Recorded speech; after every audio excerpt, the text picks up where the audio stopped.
Pain relief. Billions of people every day live and try to manage physical pain. And no matter how many chiropractic adjustments you get, massages, or even yoga classes, oftentimes the pain and stiffness remains.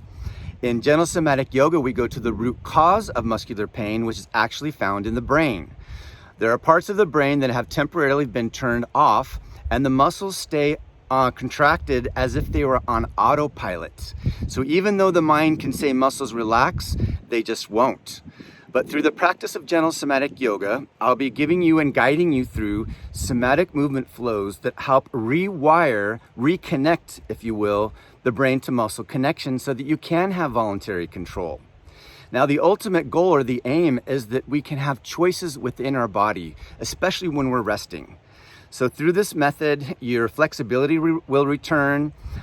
Because the muscles are no longer holding the contraction, your strength will return, your alignment will get better, your posture will get better, and the proof is in the pudding. So please watch the somatic movement flows and practice them yourself.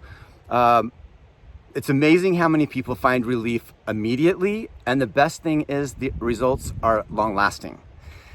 And you do have to practice the somatic movement flows for at least 30 to 40 days if you're working on something specific, a condition, for example, low back pain or frozen shoulder. But after a while, your muscles will be reset to their optimal length in a resting position. And that's where we find more freedom and pleasure in our body through everyday movement. So let me know how you're doing. Feel free to reach out to us if you have any questions, and blessings to awaken the possible.